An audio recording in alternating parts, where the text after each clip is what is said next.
Buen día a todas y todos quienes hoy nos acompañan. Muchas gracias por eh, aceptar nuestra invitación a darle continuidad a lo que tenemos como oferta de capacitación para las instituciones en el marco de los programas de gestión ambiental institucional. El día de hoy nos acompaña el señor Alejandro Morales, funcionario de la Dirección de la Asesoría Jurídica del MINAE, y también pues ha sido parte de nuestra dirección y nos apoya en todos estos temas y ha sido pues un colaborador permanente en lo que se refiere a los temas de gestión ambiental institucional. Entonces, vamos a mantener la dinámica de otros espacios. Primero él nos va a hacer su presentación y luego damos un espacio para preguntas del chat y luego pues levantando la mano podemos también atender otros comentarios o consultas. Ahí ustedes van anotando aquello que yo pueda ir atendiendo como consultas, les estaré respondiendo y si no las vamos guardando para el final de la sesión. Alejandro, muchísimas gracias por haber invitado, por haber aceptado esta invitación a brindarnos esta charla. Y bueno, más bien te pediría para que te conozcan un poquito más, que te presentes y daríamos inicio con la charla.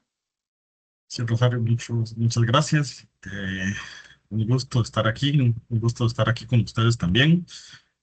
Como dijo Rosario, mi nombre es Alejandro Morales Sáenz.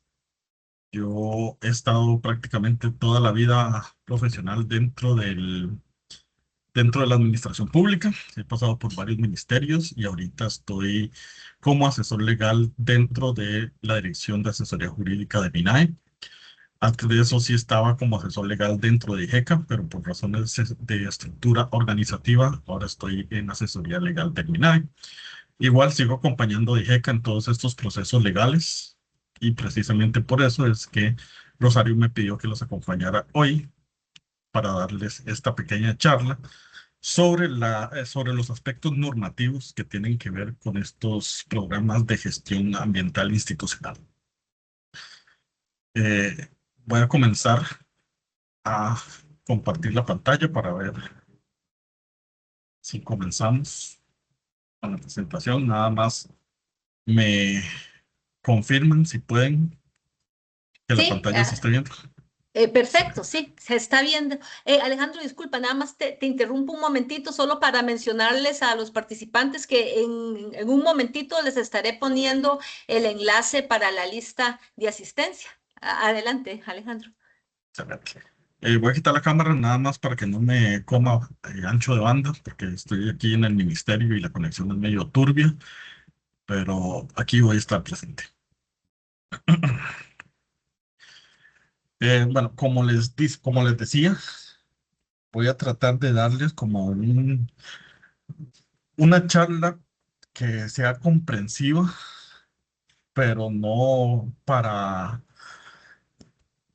atiborrarlos de información, solo para que estén con un conocimiento de todo lo que es la normativa que está asociada al programa de gestión ambiental institucional.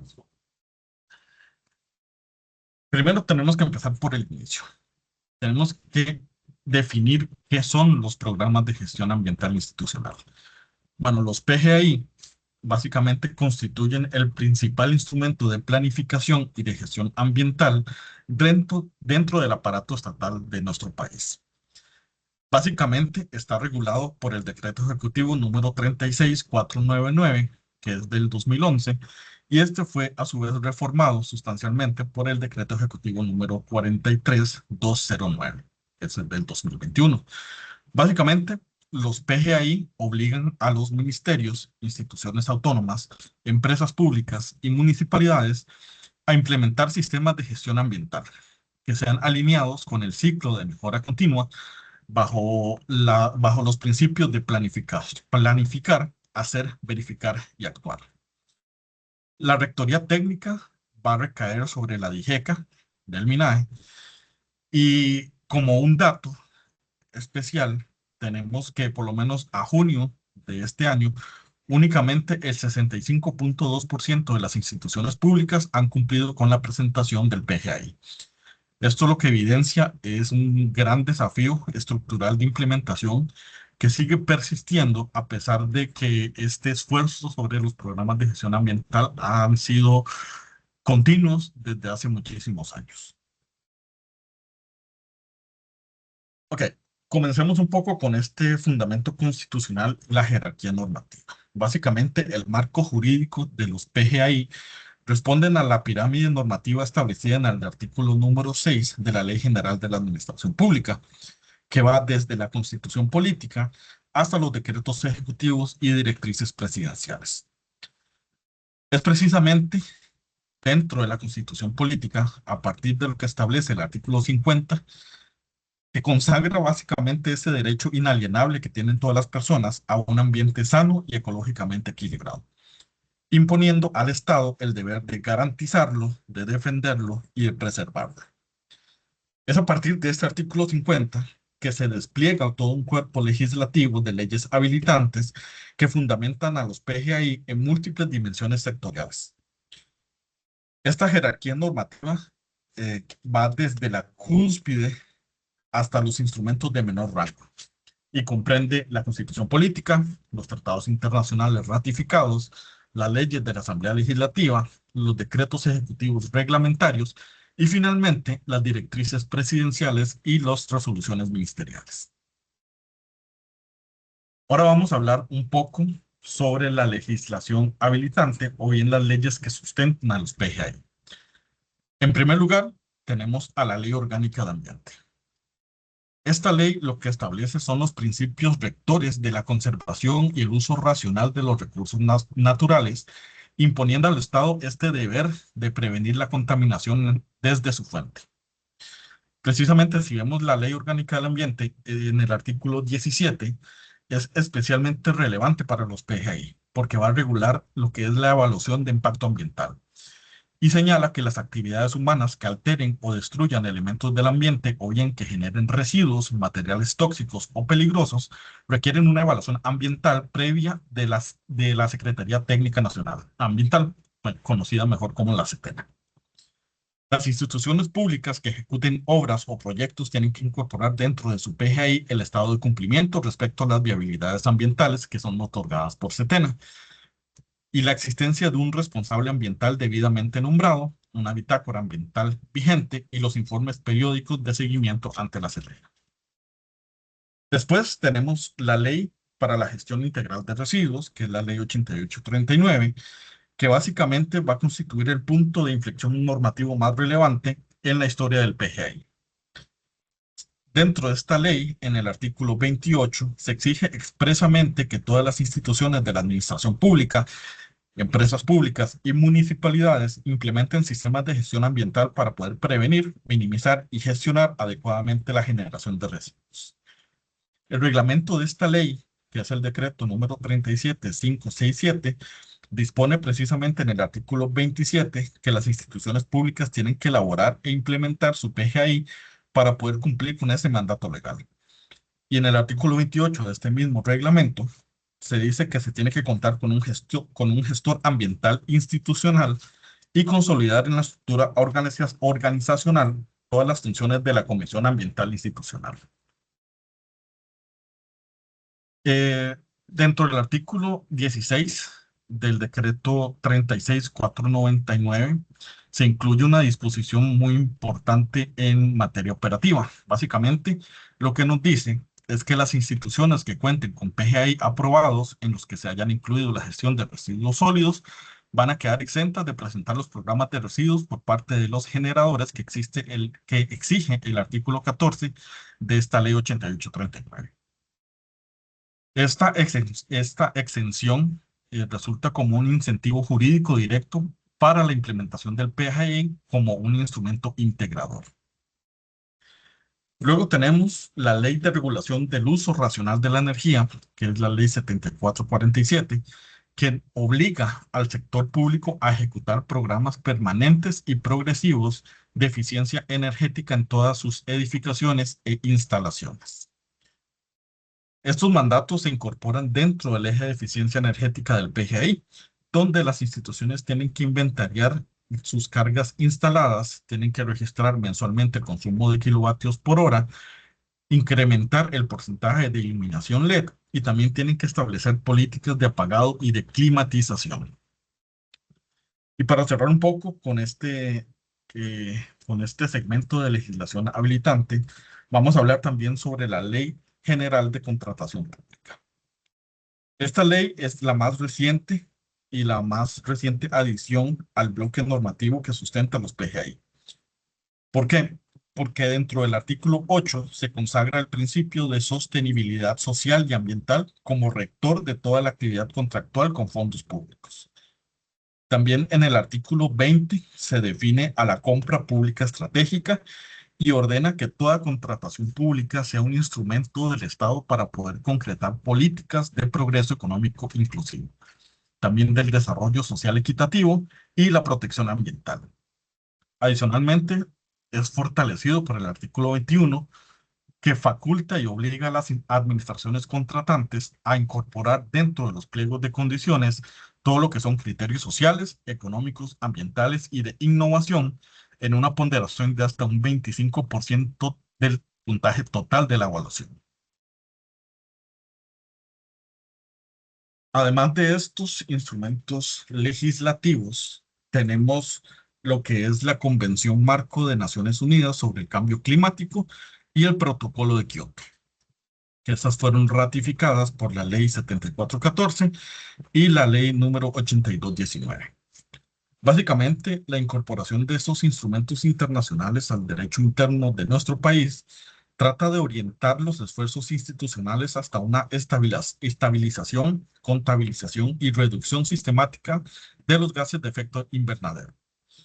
Estos compromisos internacionales que son asumidos por Costa Rica en la contribución nacionalmente determinada, que básicamente fija un presupuesto de emisiones máximo de 132.700, eh, eh, se me fue la palabra de los GG, pero de CO2 equivalente, para toda la década del 2025 al 2035.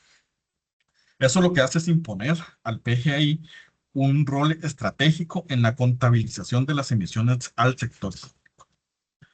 También esto no elimina la responsabilidad del jerarca, que la podemos encontrar en la Ley General de la Administración Pública, en los artículos 98, 99 y 100. Esos artículos fundamentan el deber ineludible de los jerarcas de velar por el cumplimiento normativo, tipificando responsabilidades administrativas, civiles o penales por la omisión en el control de sus dependencias. Esta es una vinculación directa con la responsabilidad jerárquica que va a ser una palanca coercitiva sumamente poderosa del sistema, ya que el artículo número 12 de la reforma al decreto 43.209 establece que el incumplimiento en la entrega del PGI es imputable directamente al jerarca institucional. Eso quiere decir que el jerarca no se va a salvar de responsabilidad si no se presenta el PGI. Esto es como dentro del principio de jerarquía normativa, las normas que están en un rango superior. Pero también tenemos normas de rango inferior que vamos a encontrarlo dentro de los decretos y los reglamentos. Comenzando con el decreto ejecutivo número 36.499, que es prácticamente la creación del marco original. Este decreto deroga el anterior régimen de planes de gestión ambiental que habían estado dentro del decreto 33.889 y establece el primer reglamento para la elaboración del programa de gestión ambiental institucional. Este aporte que hace básicamente define formalmente al PGI no como un documento de buenas intenciones, sino como un instrumento de planificación técnica que está basado en los principios del sistema de gestión ambiental moderno y que están fundamentados en el ciclo que ya hablamos anteriormente de planificar, hacer, verificar y actuar. Igual tenemos en el mismo año de creación de este decreto ejecutivo 36.499 la resolución 429 del 22 de julio del 2011, que oficializa la guía y los instrumentos necesarios para la elaboración de los PGI dentro del sector público de Costa Rica. Y esto va a incluir la metodología de diagnóstico ambiental inicial en 5 pasos. Primero, la identificación de aspectos e impactos ambientales. Luego, la identificación de requisitos legales, la identificación de aspectos ambientales significativos y la síntesis del diagnóstico. También tenemos el decreto ejecutivo número 43209, que va a funcionar como una reforma estructural. Este decreto introduce reformas orientadas a la digitalización y a la desburocratización y el endurecimiento de los controles. Dentro de este decreto vamos a encontrar algunas disposiciones que son muy relevantes para el PGI, como por ejemplo la ventanilla única y digitalización, que vamos a encontrarlo en el artículo número 10 reformado, que básicamente lo que nos dice es que la DIGECA va a fungir como una ventanilla única, exclusiva para la recepción de todos los PGI y de sus actualizaciones. Este artículo 10 prohíbe expresamente la entrega de documentos físicos y exige que toda la documentación se remita en un formato electrónico y avalado con la firma digital del jerarca institucional.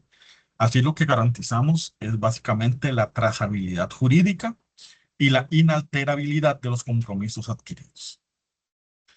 También podemos encontrar dentro del artículo 11 que se reformó un plazo de revisión.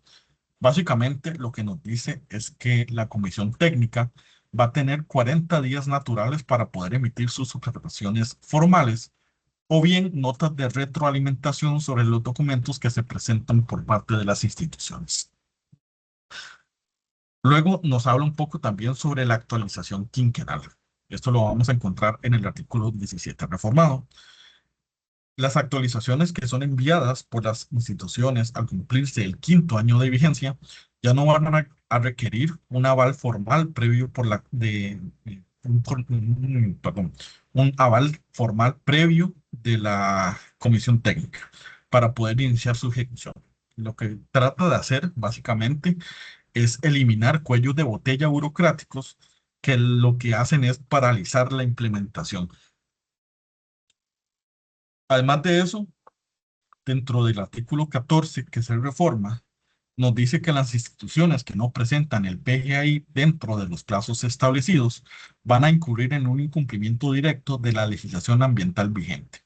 Y esto, como ya lo vivimos en la Ley General de la Administración Pública, va a ser parte de la responsabilidad del jerarca y se le puede imputar al jerarca, habilitando posibles intervenciones de la Contraloría General de la República o bien ciertos procesos disciplinarios, dependiendo del caso.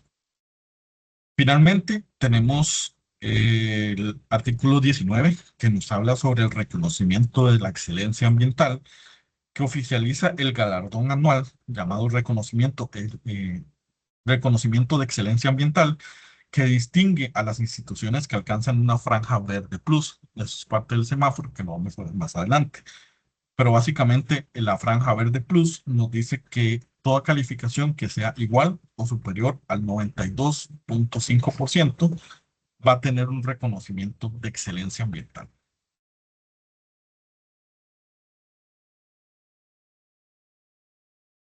Ok, ahora hablamos un poco sobre los ejes ambientales y la normativa específica de estos ejes ambientales.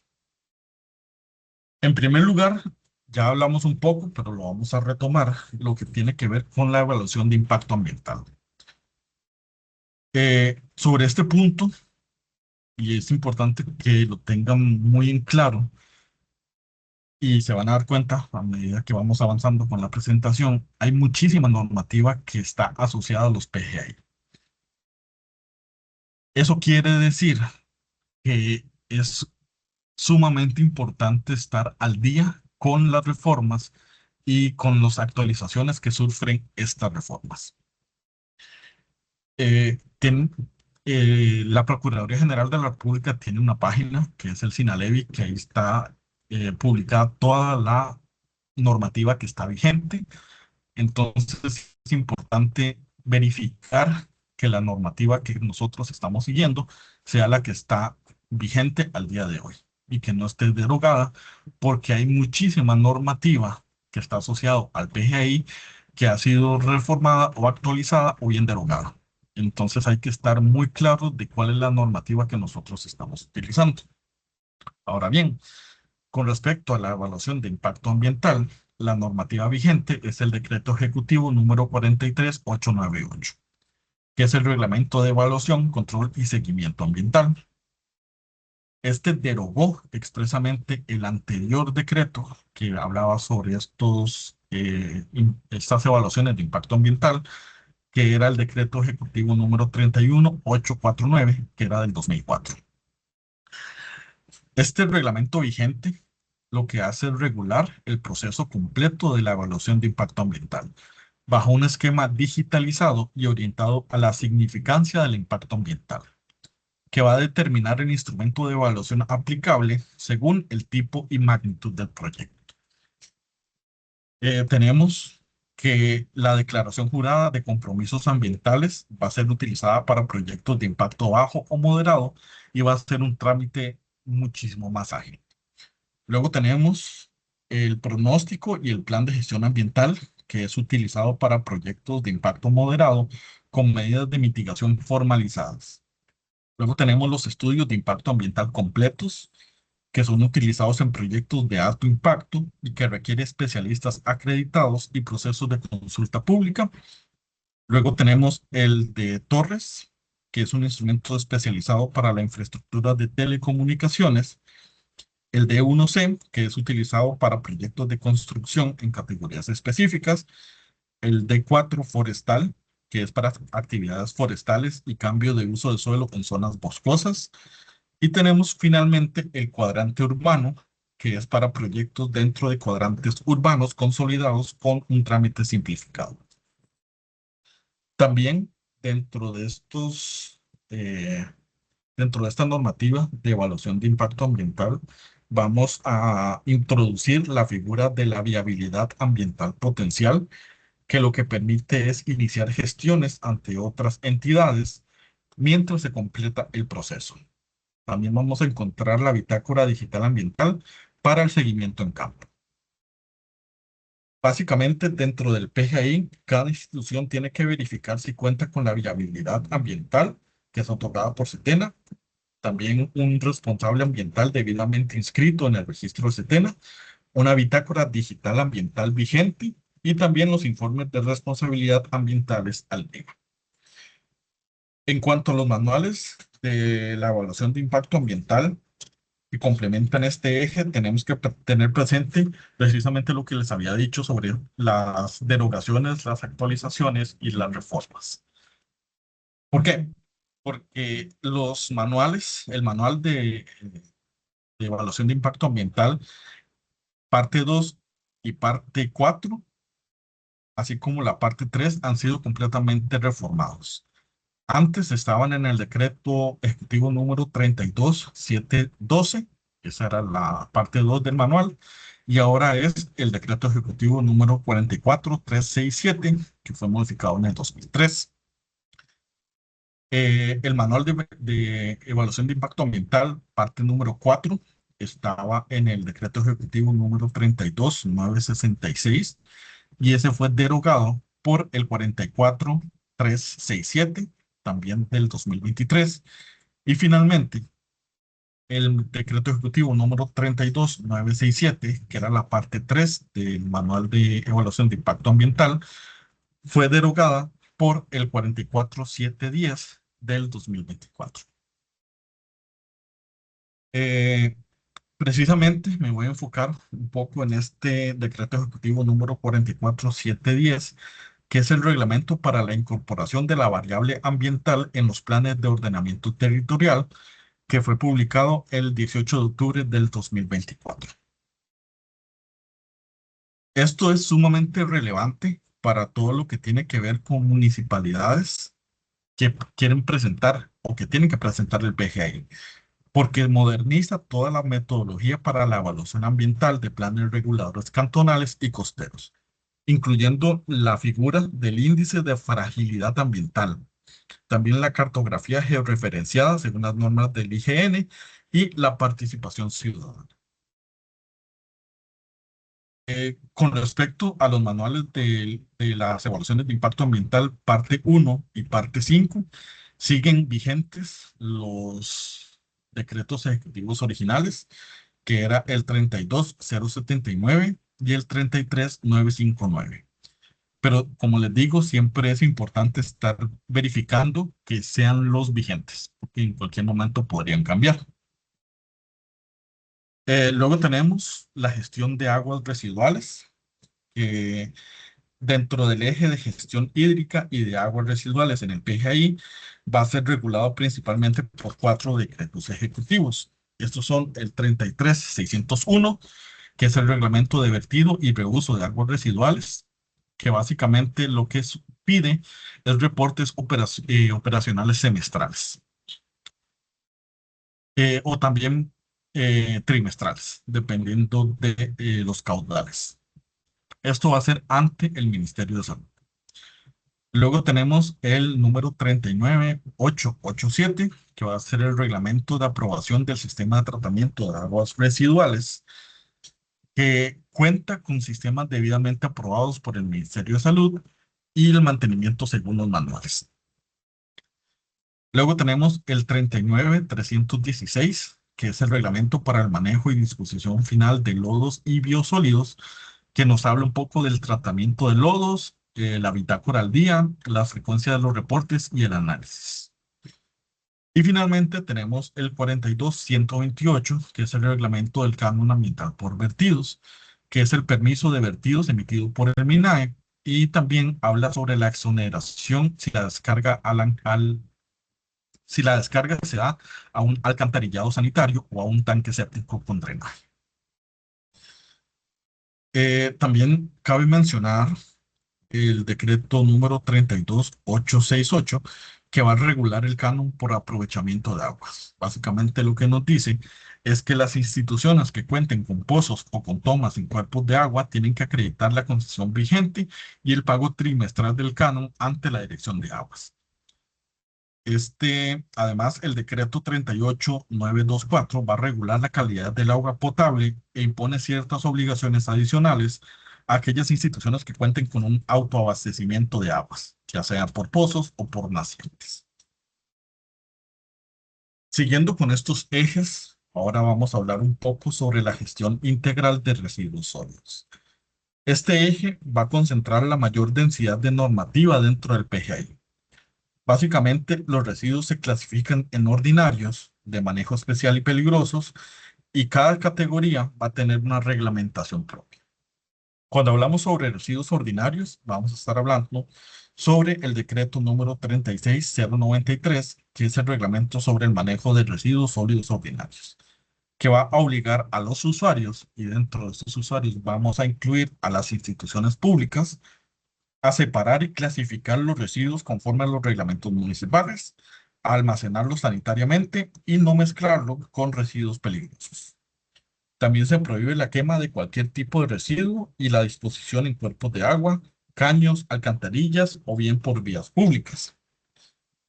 Eh, este, este punto específico se ha endurecido un poco la evaluación al respecto, ya que no basta solamente con reducir los residuos en términos absolutos, sino que se tiene que demostrar una reducción de la tasa de generación per cápita, tratando de correlacionar los volúmenes con la plantilla del personal. Luego tenemos los residuos de manejo especial, que esto va a estar normado por el decreto número 38272, que clasifica como residuo de manejo especial aquellos que por su composición, necesidades de transporte o bien por condiciones de almacenaje, van a implicar riesgos significativos a la salud o bien a la degradación sistemática del ecosistema. Si nosotros vamos a este decreto y vamos al anexo número 1, vamos a poder encontrar que se enumeran 14 categorías declaradas como residuos de manejo especial. Dentro de estas categorías vamos a encontrar llantas usadas, baterías de ácido plomo, pilas, aires acondicionados y refrigeradoras, aceites lubricantes usados, envases de agroquímicos que van a ser considerados después del triple lavado. Y también vamos a encontrar artefactos eléctricos y electrónicos, fluorescentes y bombillos compactos, refrigerantes, colchones, estereofón y también vehículos automotores. Todas las instituciones tienen que depositar estos residuos en puntos de recolección designados por las unidades de cumplimiento que son autorizadas por el Ministerio de Salud. Eh, También con respecto a estos residuos de manejo especial, el decreto número 35933 va a regular específicamente los residuos electrónicos, entendidos como monitores, computadoras, teléfonos celulares, impresoras, fotocopiadoras, proyectores, computadores, entre otros. Y van a obligar a las instituciones a garantizar que esos tipos de residuos no ingresen a la corriente de residuos ordinarios, sino que tienen que entregarse únicamente a los gestores autorizados. Con respecto a las llantas de desecho, tenemos los decretos 33745 y el decreto 38933, que son de aplicación obligatoria para todas las entidades de la administración pública y que tienen que incluir en su PGI la identificación de llantas, exigir a proveedores de planes de manejo aprobados por el Ministerio de Salud, reencauchar las llantas hasta 2 veces como máximo y presentar reportes trimestrales al Ministerio de Salud durante el primer año y semestrales posteriormente. Finalmente, tenemos sobre este eje los residuos peligrosos, que lo vamos a encontrar en el decreto 41527, que va a ser el reglamento general para la clasificación y manejo de residuos peligrosos, y nos va a establecer que estos residuos peligrosos son aquellos que por su reactividad química o bien por sus características tóxicas, explosivas, corrosivas, radioactivas, biológicas, bioinfecciosas e inflamables, o bien por su tiempo de exposición, podrían causar daños a la salud o bien al ambiente.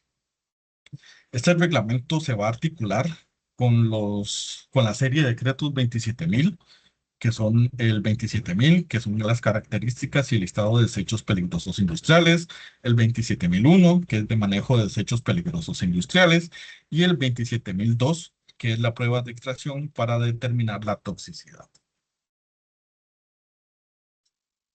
Algunas de las obligaciones importantes para las instituciones públicas con respecto al tema de la gestión integral de residuos sólidos incluye la elaboración de fichas o de perfiles de residuos según el sistema globalmente armonizado, y la nomenclatura de las Naciones Unidas. También tienen que registrar movimientos y liberaciones ante el Ministerio de Salud mediante la plataforma Sinigir, según el decreto ejecutivo número 41525. También tienen que elaborar e implementar el plan de salud ocupacional y el plan de atención de emergencias. Y también tienen que informar inmediatamente a las áreas rectoras de salud ante cualquier pérdida o derrame. Ya lo establecimos, pero se tiene que reiterar que está prohibido terminantemente introducir residuos peligrosos en rellenos sanitarios sin las debidas celdas de seguridad. También está prohibido contaminar residuos ordinarios con peligrosos, gestionar residuos peligrosos con entes no autorizados por el Ministerio de Salud y quemar sin autorización residuos que puedan generar emisiones peligrosas. Eh, Igual para el ciclo de evaluación del 2025 se introdujo un criterio binario para los residuos peligrosos y los residuos de manejo especial, eh, en el que nos dice que la institución tiene que contar con registros, ya sea manifiestos de transporte y destrucción por gestores autorizados, completos y actualizados, o bien, si no lo hace así, se considera que no se cuentan con los registros. Y esto lo que hace es penalizar la variable en su totalidad sin la posibilidad de puntos intermedios. Siguiendo con los puntos, tenemos lo que se refiere a las emisiones atmosféricas, al ruido y a la eficiencia energética. Básicamente, la normativa para la gestión de emisiones atmosféricas que se aplica a los PGI incluye la identificación y la gestión de los gases refrigerantes y las sustancias agotadoras de la capa de ozono, mejor conocidas como los SAOs, dentro de los sistemas de climatización institucional. También las instituciones que son usuarias de estas sustancias refrigerantes SAO y de sus alternativas tienen que inscribirse en el registro de la DIGECA, siguiendo los requisitos correspondientes. Con respecto al control de emisiones vehiculares, este va a ser otro de los vectores que son regulados por los PGI. Básicamente, los vehículos de la flota pública tienen que cumplir con los estándares del programa de revisión técnica vehicular en acatamiento con los manuales de procedimientos para la revisión técnica de vehículos automotores en las estaciones.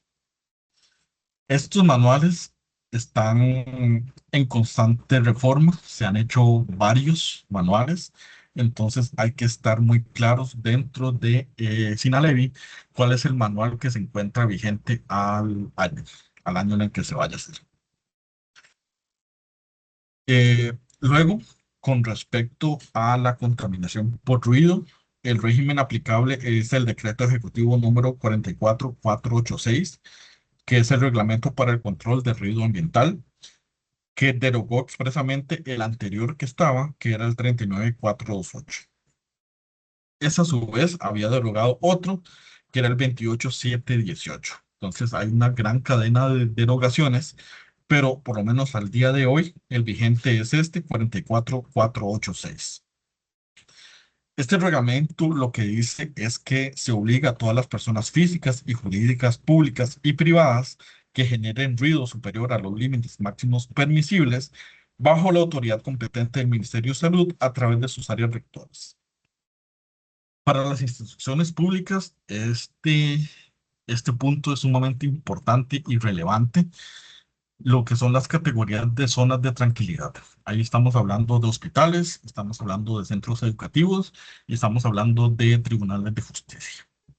Básicamente, estas zonas de tranquilidad establecen un límite máximo de 60 decibeles en el día y de 50 decibeles en la noche.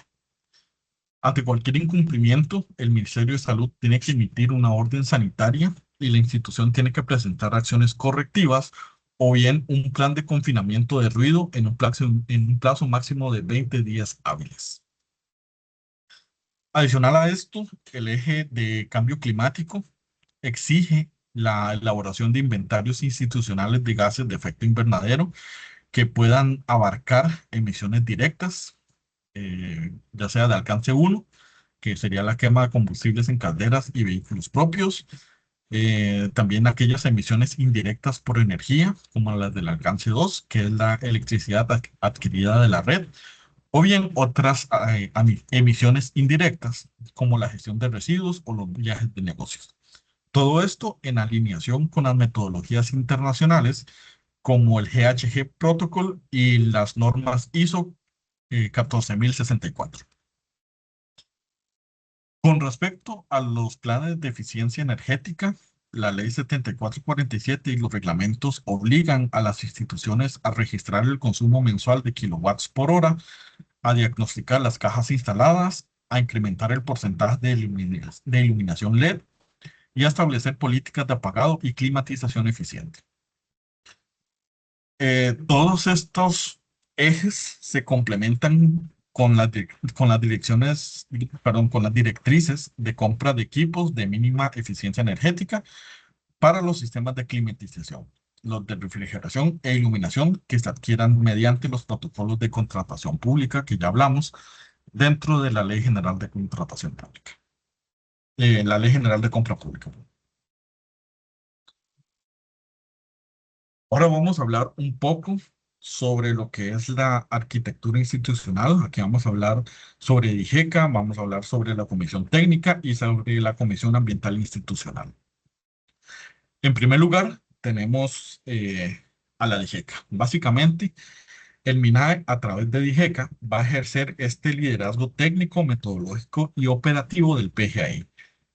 La Comisión Técnica va a ser el órgano colegiado interinstitucional que la va a presidir, integrado por representantes de la Dirección de Energía, de la Dirección de Cambio Climático, del MINAE y del Ministerio de Salud. Y dentro de las funciones que abarcan esta CT está elaborar y aprobar herramientas metodológicas y plantillas de evaluación estandarizadas, también emitir recomendaciones vinculantes de mejora en materia de eficiencia energética, gestión de residuos y tratamiento de aguas residuales y cambio climático. Y además de eso, administrar el semáforo de implementación, que vamos a hablarlo más adelante, y gestionar el reconocimiento de excelencia ambiental. Eh, Cuando nos referimos a la Comisión Ambiental Institucional, básicamente se refiere a que a lo interno de cada ministerio o banco estatal, universidad pública, municipalidad o empresa descentralizada, la ejecución táctica del PGI va a recaer sobre esta Comisión Ambiental Institucional. Este es un órgano colegiado interno que es de acatamiento obligatorio y va a tener a su cargo realizar diagnósticos periódicos, formular las políticas ambientales y los indicadores cuantificables, elaborar el documento maestro del PGI y también recopilar las evidencias para los informes de avances anuales. Hay que tener, ya ya lo hemos dicho un par de veces, pero hay que recalcarlo, que la responsabilidad legal definitiva del programa siempre va a recaer en el jerarca de cada institución, independientemente si es el ministro, un presidente ejecutivo, un rector o un alcalde. Todos ellos tienen que aprobar la política ambiental con su firma digital, tienen que facilitar los mecanismos de implementación y tienen que asegurar que los recursos financieros necesarios se puedan incorporar obligatoriamente en los planes anuales operativos y también dentro de los presupuestos institucionales. Ahora vamos a hablar un poco sobre el ciclo de vida del PGI. Y esto va a incluir el diagnóstico, los planes de acciones y los informes. En primer lugar, los PGI van a tener una vigencia legal de 5 años y van a operar bajo el principio de mejora continua. Eh, Podemos encontrar el inicio del PGI en el diagnóstico exhaustivo de la institución ambiental, que lo que exige es implementar al menos 19 protocolos de evaluación diagnóstica y levantar las líneas bases en los vectores de recursos hídricos, de eficiencia energética, de mitigación climática, de gestión de residuos y de compras públicas estratégicas. Con respecto al plan de acción quinquenal, básicamente con base en la priorización de los aspectos ambientales de mayor significancia, estas comisiones ambientales e institucionales tienen que formar un plan de acción quinquenal con metas de reducción porcentual a corto plazo, entiéndase un año, a mediano plazo, 2 a 3 años, o bien a largo plazo, que es los 5 años. De esto, el mecanismo de fiscalización va a ser el informe de avance anual que tiene que presentarse obligatoriamente ante la ventanilla única de IGECA a más tardar el 31 de marzo del año en curso, con los datos del año natural inmediato anterior, o sea, del 1 de enero al 31 de diciembre del año anterior. Este informe tiene un carácter explícitamente de declaración jurada, la firma del coordinador de la Comisión Ambiental Institucional y del jerarca, lo que hace es dar fe pública de que la información es verdadera y de que cualquier falsedad puede acarrear consecuencias disciplinarias, civiles y penales. Ahora hablemos un poco sobre lo que es el semáforo de implementación. El semáforo de implementación del PGI fue creado a instancia de una solicitud expresa de la Contraloría General de la República y es la herramienta de rendición de cuentas más visible del sistema. Está basado en la calificación de la plantilla de evaluación de la Comisión Técnica y ubica a cada institución en una de 3 macrocategorías con subclasificaciones positivas o negativas. En primer lugar, tenemos la categoría verde, que dentro de esta categoría verde vamos a encontrar al verde plus o el verde más, que ya lo hablamos, son los que son iguales o superiores a un 92.5%. Esto se interpreta como que la institución tiene una gestión excelente, que tiene una cultura ambiental arraigada, que hay una reducción consistente de consumos, de ejecución integral del plan de acción. El verde menos va a ir del 85% al 92,5%, y lo que se interpreta es que tiene una gestión muy buena, que tiene esfuerzos sólidos, pero que tiene cierto margen de mejora. Luego tenemos el amarillo, que también vamos a tener el amarillo plus, que va del 62,5% al 85%. Esto se interpreta como que la gestión es buena y que los esfuerzos parciales, eh, o sea, que tiene esfuerzos parciales o bien en consolidación. Luego tenemos el amarillo menos, que va de el 40% al 62,5%, que nos dice que la gestión es regular, nos dice que hay ciertas debilidades en la sistematicidad de los registros y en los cumplimientos de metas. Y finalmente tenemos el rojo, que también se va a dividir en rojo plus o rojo más, que va del 20% al 40%. Y esto nos dice que existe una gestión deficiente, que hay un incumplimiento parcial con una documentación mínima. Y finalmente el rojo menos, que va del 1% al 20%. Y se trata de una gestión muy deficiente y un incumplimiento normativo, ausencia de registros fiables o bien la inoperancia de la Comisión Ambiental Institucional. Muy importante indicar que aquellas instituciones que obstaculicen o que impidan el seguimiento y la evaluación por razones imputables a su propia negligencia o bien obstrucción son degradadas automáticamente a la categoría de muy deficiente, o sea, la categoría roja menos. Y va a permanecer ahí hasta que se sometan a los mecanismos de corroboración que son definidos por DGECA. Ok. Algunos de los ajustes que se han hecho a los PGI, tenemos que se establece una eliminación de puntajes excedentes. Esto lo que hace o lo que nos dice es que existe un techo de calificación que se va a fijar estrictamente en un máximo de 100%, y se van a eliminar ciertos puntajes extraordinarios que antes permitían notas, y ahorita vamos a verlo, notas de un 103% o de un 106%. Eh, También podemos encontrar a las certificaciones externas como la ISO 14001, a las estrellas del programa de bandera azul ecológica, a los sellos de eficiencia energética de la Compañía Nacional de Fuerza y Luz, o bien certificaciones de carbono neutralidad que pasan a ser registros de buenas prácticas de valor cualitativo sin un efecto sumatorio en la calificación final. Luego tenemos la penalización por la extemporaneidad, que esto lo que quiere decir es que aquellos informes que son recibidos entre el 1 de abril y el 30 de junio se van a evaluar con demérito por incumplimiento del plazo. Los informes que son remitidos después del 30 de junio no van a recibir una evaluación técnica ni van a recibir una calificación numérica, anulando cualquier posibilidad que puedan tener estas instituciones de optar por una franja verde plus y el reconocimiento de excelencia ambiental por ese periodo. Luego ya lo hablamos un poco sobre este criterio de residuos peligrosos y de residuos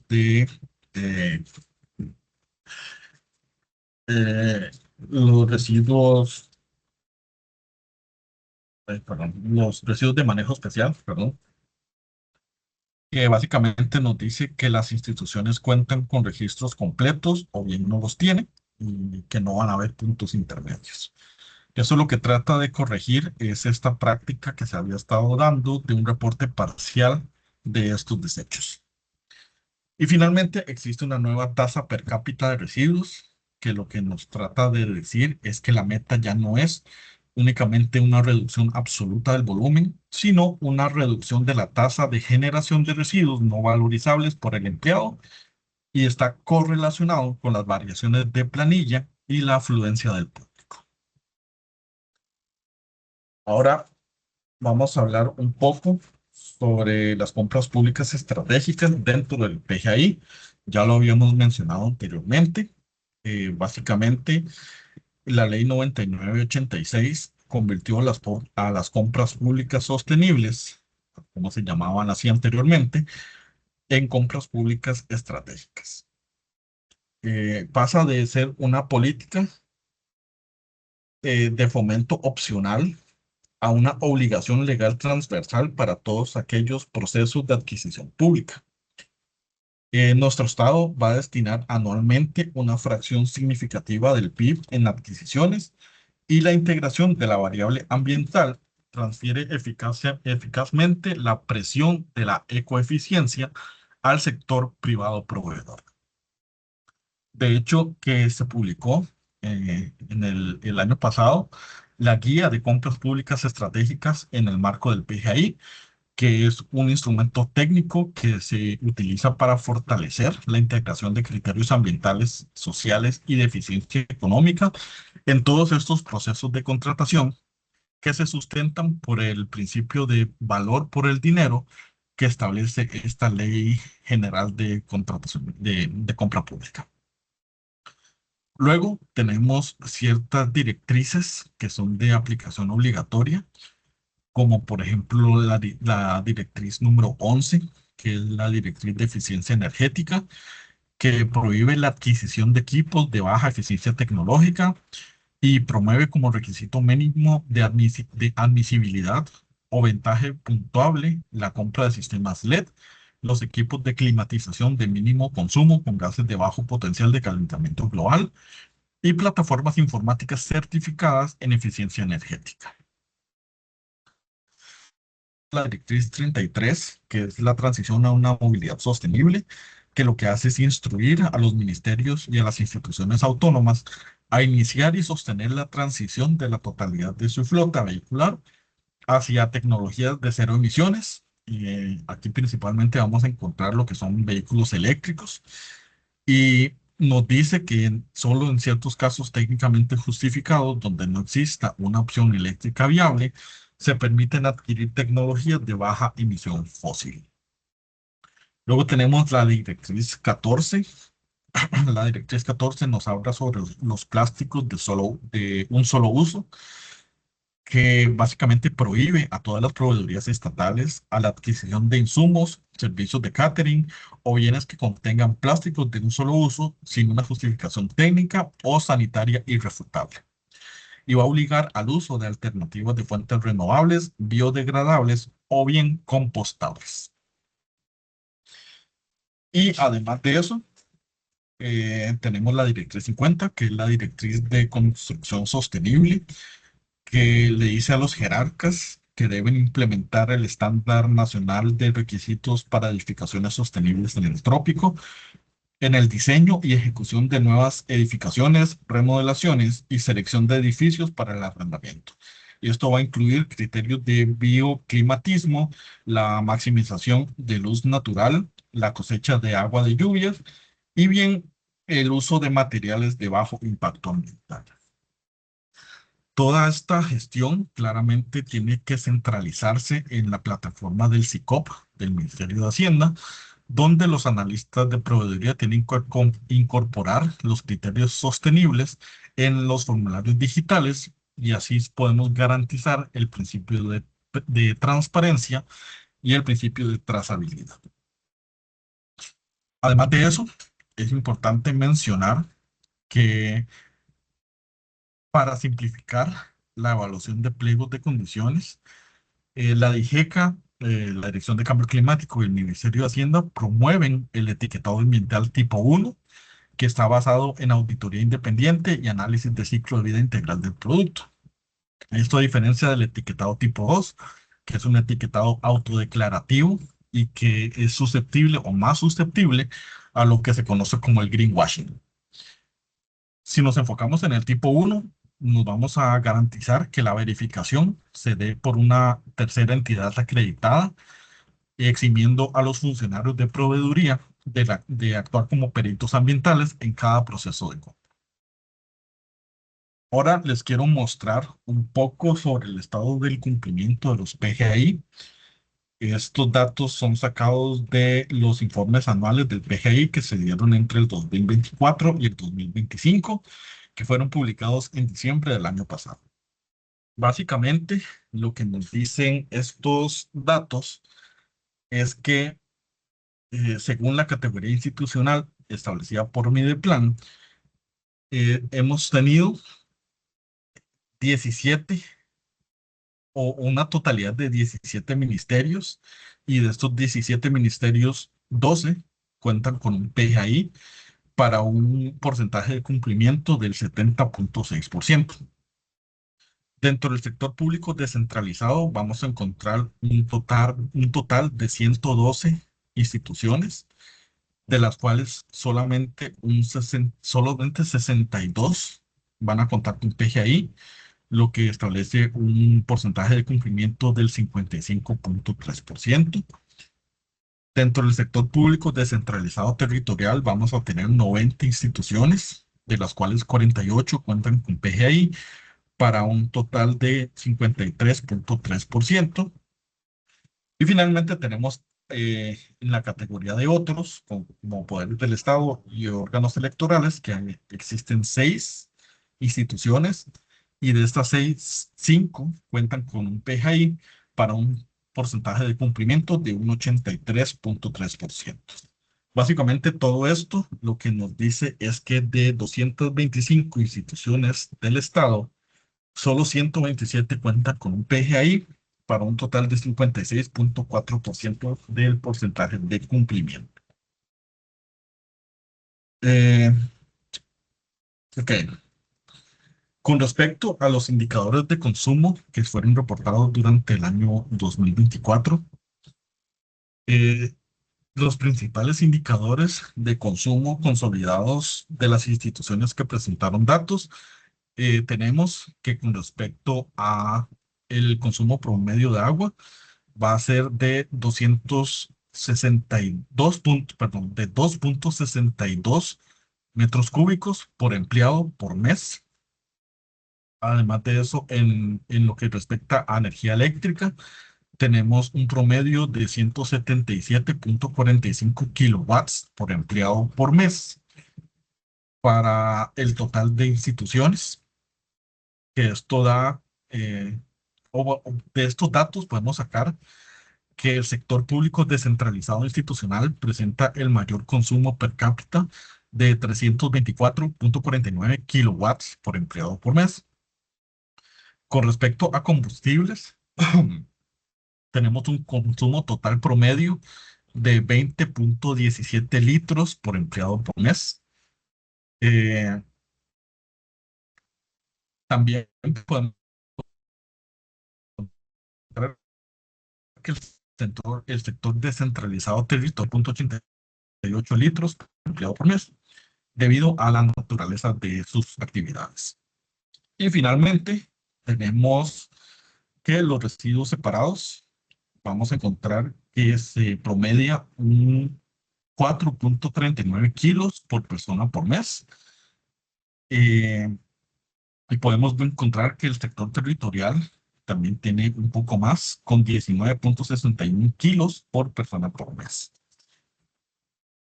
Luego, con respecto a, ya para finalizar un poco, con respecto a los reconocimientos, básicamente 56 instituciones públicas alcanzaron el galardón, con una calificación igual o superior a 92.5%.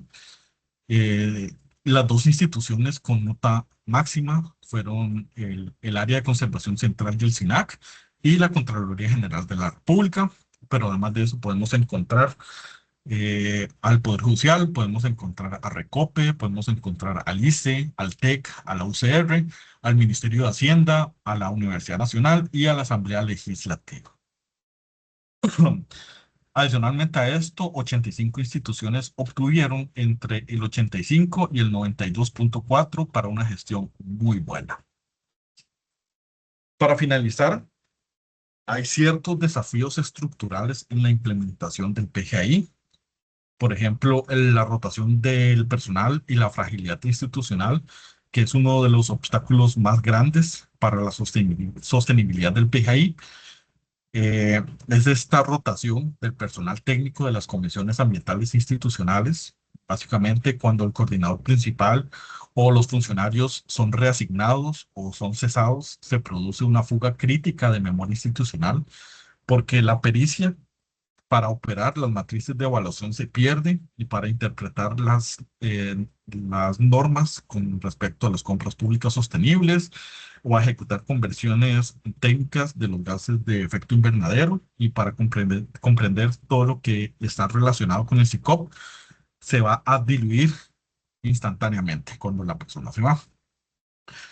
Asociado a este problema, tenemos que muchas instituciones delegan estas responsabilidades como tareas adicionales a funcionarios que ya tienen cargas laborales completas en sus departamentos de origen, lo que hace que eh, esta carga adicional se vuelva un poco complicada a la hora de generar los PGI.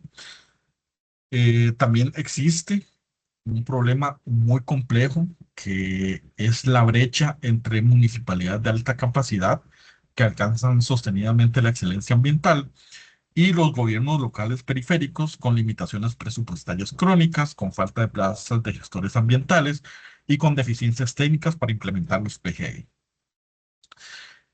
Finalmente, tenemos la fragmentación de datos y la transparencia de los gases de efecto invernadero, que si bien es cierto, dije que recopila un gran volumen de datos granulares de cientos de instituciones. Los repositorios públicos van a priorizar los indicadores de desempeño administrativo sin publicar las reducciones netas consolidadas de gases de efecto invernadero dentro del sector gubernamental como un todo. Esta, esta elaboración del inventario institucional de los gases de efecto invernadero continúa siendo un cuello de botella metodológico para entidades de menor tamaño y que requieren inyecciones constantes de capacitación técnica. Eh, Básicamente, el PGI no podemos comprenderlo de una manera aislada. Tenemos que entenderlo como una plataforma operativa mediante la cual el Estado materializa los compromisos climáticos nacionales e internacionales. Aquí vamos a encontrar el Plan Nacional de Descarbonización, vamos a encontrar eh, varios otros planes nacionales que lo que imponen es responsabilidad al aparato público a exigirle métricas exactas y métricas auditables que asumen una cuota de la transformación hacia una economía descarbonizada.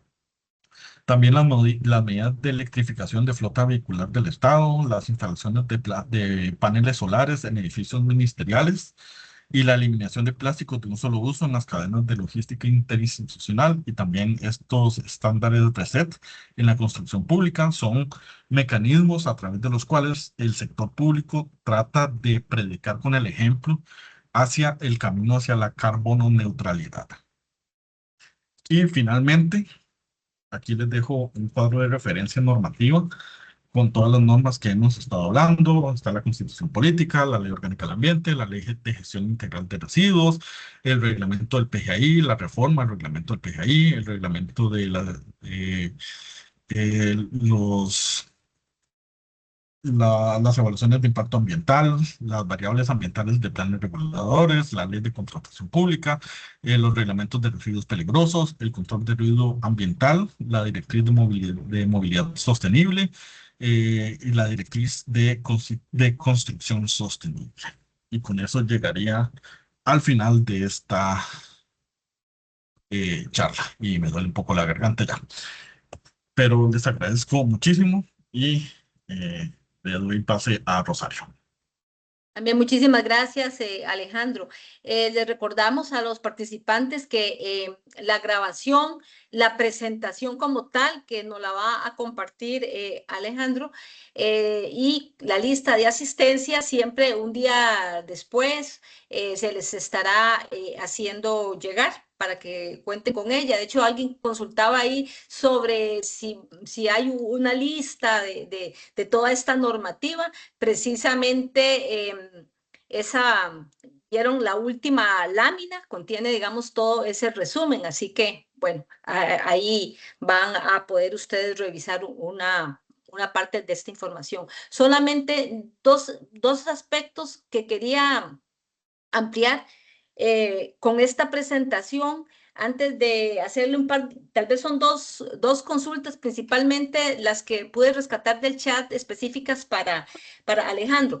Lo primero que quería decirles es que recuerden que el programa de gestión ambiental institucional en la elaboración del documento inicial contempla como una de sus etapas precisamente esto, conocer e identificar toda la normativa que la operación de la institución debe atender, debe cumplir. Entonces, por eso esto es tan importante. Y lo otro que es fundamental, tenerlo muy claro, y todavía encontramos, digamos, esa confusión cuando nos presentan los informes anuales y las evidencias, y es lo siguiente. El cumplimiento de toda esta normativa no es una buena práctica, son obligaciones, ya está establecido, hay un mandato que nos obliga a hacer determinadas cosas, nos obliga a separar en la fuente, nos obliga a entregar los residuos a un gestor autorizado, etcétera, etcétera. Entonces, ahí está la diferencia. Muchas veces, y continúan las instituciones señalando como buena práctica temas que son de cumplimiento. Recuerden, nosotros vinculado con el tema de cumplimiento podemos rescatar como una buena práctica todos aquellos elementos que ayuden, que son factores para habilitar, para potenciar el cumplimiento de esa normativa. En ese sentido, las capacitaciones para el uso correcto de contenedores puestos para la separación, esa es una buena práctica con base en precisamente ese mandato, ¿verdad? Como por ponerle solo un ejemplo, pero eso es muy importante que lo tengan presente cuando precisamente hacemos todos estos análisis de qué es lo que nos corresponde como instituciones públicas cumplir y atender. Y pasaría a retomar el par de consultas muy concretas que nos estaban haciendo, Alejandro, y te las voy a hacer juntas de una vez. Sería, nos consultaban ahí con respecto a la opinión, el criterio y un poquito tal vez, yo diría que centrar la consulta en cuál es la situación actual del SIGREP, ¿verdad? Que nos preguntaban ahí, y este que está vinculado para quienes no lo conocen con el tema del tránsito y la gestión de los residuos peligrosos. Y también nos preguntaban sobre cuáles son las sanciones que están establecidas para los jerarcas en caso de incumplimiento ante el PGI. Entonces, tal vez si nos da tiempo de más, ampliamos con otros elementos, pero en principio esas serían como las dos consultas más ahí más específicas que nos hicieron por el chat. Sí, básicamente sobre el SIGREP, lo que sucede no es que se entorpece o que se quita todo este cumplimiento, sino que se cambia o se modifica un poco. Y hay que entender también que está todavía en proceso de cambio y en proceso de establecimiento de lo que va a suceder con el SIGREP a través de la Contraloría Ambiental. Lo que se hizo fue como tratar de quitar ciertas responsabilidades que habían sido establecidos de manera no normativa al Contralor Ambiental, y dentro de eso estaba lo del SIGREP. El procedimiento sigue siendo el mismo, todavía se tienen que seguir eh, presentando toda la documentación, toda la trazabilidad se sigue dando, solo que la trazabilidad se da no por medio de una página web, sino que se da por medio de los correos electrónicos de la Contraloría Ambiental. Entonces, yo sé que el cambio fue bastante grande porque pasamos del día a la noche prácticamente en términos de cambio, porque toda la población estaba acostumbrada a una metodología en los casos de el transporte de materiales peligrosos, pero se sigue dando. O sea, el proceso se sigue dando, el proceso se sigue manteniendo esa trazabilidad. Se trata de seguir esa transparencia también solo que va más, es- puede resultar un poco más engorroso, pero básicamente lo que tienen que hacer es manejar toda esa información a través de los correos de la Contraloría Ambiental. Con respecto a las consecuencias que existen para los jerarcas que no dan el seguimiento a los PGI, eh, ya dijimos que esas consecuencias pueden ser de índole disciplinario, pueden ser de índoles civiles o inclusive de índoles penales. Eso es porque lo que se trata de hacer es tratar de crear una administración pública ambientalmente consciente. Entonces, eh, dependiendo del daño que se esté haciendo por parte de la institución pública, estas consecuencias a los jerarcas que ya establecimos, que el jerarca no se exime de la responsabilidad de los PGI, van desde estas sanciones disciplinarias a estas sanciones civiles o penales, dependiendo del daño que se pueda generar de índole ambiental. Básicamente, eso sería. Gracias, Alejandro. Acá, bueno, nos están ampliando ahí con un par de consultas, ahí estoy seleccionando. Una nos decían sobre construcción sostenible, si el uso de la norma RESET se oficializó con algún decreto y si los criterios y estrategias que tiene ahora la directriz 050 cambiarán o se ajustarán a RESET. Tal vez igual, si quieres, indicas como en la primera parte y les comentaré un poco lo que se está pensando para la directriz 050 en el marco del PGI. Yo creo que mejor empiece usted con esos cambios, porque esos cambios que se van a hacer a la 350 van a ser muy importantes para la aplicación del PGI y van a modificar lo que yo vaya a responder. Ah, ok, bueno, en realidad, bueno, apenas estamos como en junio, se están haciendo algunos ajustes. Ustedes ven que anualmente hacemos modificaciones a la plantilla. No son como ocurrió también con este año, no son significativas, o sea, donde la plantilla les va a variar, ¿verdad? Mucho. Son algunos aspectos, cosas de ese tipo. Entre esas entra el tema de la directriz 050, que en este momento, por ahora, se mantiene tal cual y pues estamos, como les digo, en el mismo proceso de la revisión de la plantilla. En su momento se estará también revisando algún ajuste o demás, pero por ahora nos mantenemos con la plantilla y la directriz como la tenemos. Ujú. Alejandro. Sí, complementando un poco lo que dijo Rosario, y contestando un poquito sobre esta pregunta, lo de la norma RECET es lo que se establece dentro de esta directriz 50. Eh, para no hacer muchos spoilers, como dice Rosario, se está trabajando en una reforma, un cambio significativo en lo que es esta directriz 50, así como otros instrumentos normativos, como por ejemplo la serie de reglamentos 27.000, que es la 27.000, 27.001 y 27.002, que están ahorita en un proceso de cambios y de actualización, pero sin embargo a eso sigue siendo la normativa vigente y es la normativa que tienen que aplicar, por lo menos hasta el momento. En el momento que ya se vaya a cambiar, yo creo que sí sería una buena práctica por parte de DIGECA, después lo podemos hablar por a lo interno, de hacer como un comunicado oficial a todas las instituciones sobre estos cambios que se vayan a hacer a nivel normativo. Gracias, Alejandro.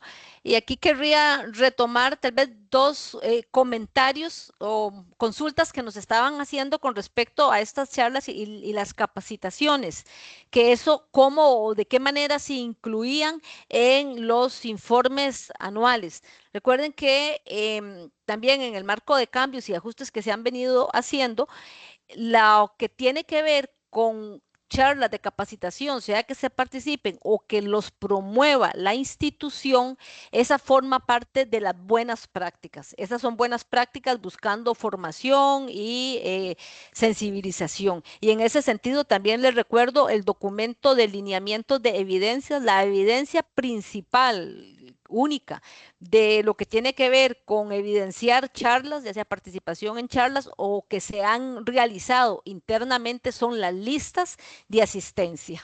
Esas son las principales. Las fotografías donde está un grupo o una presentación o un charlista ahí, digamos, presentando que anteriormente era normal que presentaran eso como evidencias. Eso se ha venido, digamos, mejorando, hemos ido avanzando hacia solicitar una mayor calidad en las evidencias y entonces siempre en esos casos que nos consultaban sobre ese tipo de actividades, resumiendo, esas corresponden a anotarlas como buenas prácticas y su evidencia principal serán las listas de asistencia que, se, que surjan de esos espacios. Em, Bueno, aquí son otras preguntitas ahí. La consulta, ¿cuál es el procedimiento si durante el quinquenio del PGI hay un cambio de sede? Un cambio de sede de la oficina requiere un PGI nuevo. Recuerden que igual hay una serie de acciones y todo que evidentemente los temas de compra se pueden mantener y demás, pero todo lo que son los temas de consumo, recuerden que los PGI parten precisamente de la cuantificación del espacio físico en el que se está y en el que se está interactuando, ¿verdad? Entonces, eso siempre. Ahora, ¿cuál es el procedimiento? Deberán enviar el oficio a la DIGECA haciendo esa indicación y para nosotros actualizar el tema en el expediente que cada institución tiene.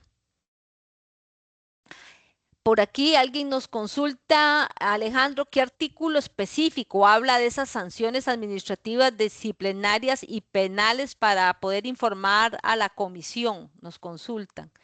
Bueno, eso lo podemos ver dentro de la Ley General de la Administración Pública. Hay un apartado que habla sobre la responsabilidad de la administración, por ejemplo, en el artículo 190, en el artículo 191, donde establece toda esta responsabilidad que tiene la administración pública y todas las diferentes sanciones que se le podrían dar por cualquier incumplimiento al principio de legalidad, que es el principio rector que rige al sector público costarricense. Gracias, Alejandro. Vuelven a retomar las consultas de las evidencias en el marco de lo de las charlas y demás. Entonces, volvemos con la necesidad de mejorar la calidad de las evidencias. El coordinar, el mandar a todo el mundo la invitación o el recordatorio de que no se les olvide ir a la charla y solamente eso, ¿verdad? Como evidencia de que una charla se hizo es insuficiente. Lo importante es saber que la charla se hizo, se ejecutó y ahí la evidencia más clara es una lista. Igual, de pronto hay muchas instituciones que hacen actividades, no la charla formal, sino espacios de inducción con personal de limpieza. En esos casos igual hasta se puede hacer a mano y escanear la nota el día tal y firman las personas que estuvieron en esa inducción sobre la mejor separación de los residuos, etcétera, pero siempre la principal evidencia será garantizar que hubo la actividad que fue y la lista de personas a las que asistieron a ese espacio.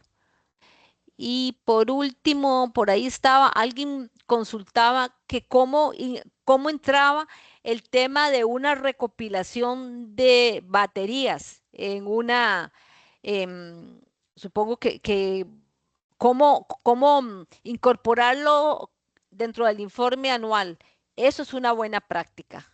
Digamos, a ver, gestionar responsablemente las baterías, los residuos de manejo especial es una obligación. Sin embargo, la parte en donde yo digo se puede tornar una buena práctica si hacemos y gestionamos y organizamos de tal manera una recolección, ¿verdad? Entonces estamos haciendo una acción concreta, estoy tratando de habilitar, ¿verdad? Condiciones para que esa normativa se cumpla. Entonces, en ese caso, ahí la evidencia principal será igual el listado de lo recogido, algo, ¿verdad? Que me evidencie, igual no estará mal, pues una fotografía si se quiere, pero algo que realmente me evidencie, ¿verdad? Esa recuperación de lo de las baterías y un listado y lo fundamental ahí es también el documento que le extienda el gestor autorizado que se hará cargo o que se hizo cargo de esas baterías, eso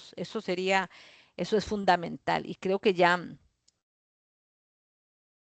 eh, ujú.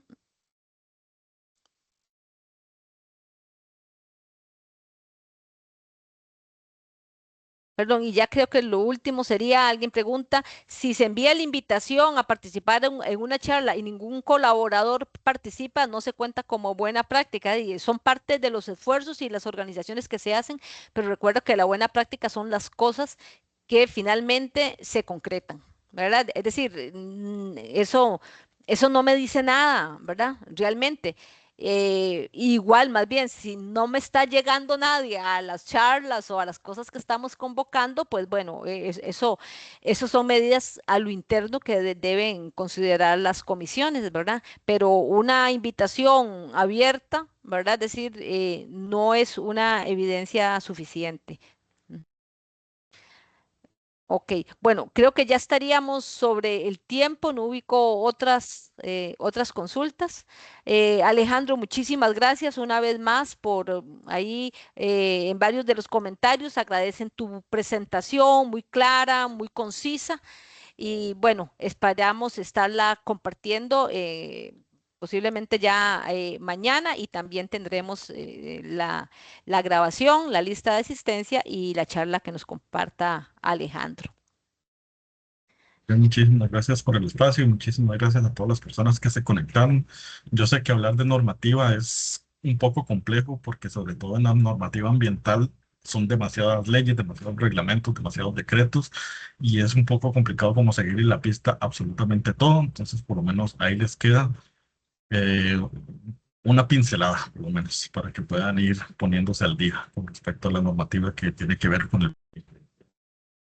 Muchísimas gracias, más bien Alejandro. Y solo hay un pequeño anuncio. Recuerden, hay siempre un esfuerzo que se hace en el sitio web de la DIGECA de poder nuevos decretos, nueva normativa alguna derogatoria y demás. Siempre, como dice Alejandro, es tanto que es también complejo darle ese seguimiento, pero por lo menos en los temas más significativos, más sustantivos, más vinculados con la temática de los PGI, hacemos un esfuerzo porque la normativa y la información esté a mano para todos ustedes. Así que también pueden revisar ahí en una pestaña específica que hay sobre legislación cuando tengan alguna duda o cualquier inquietud al respecto.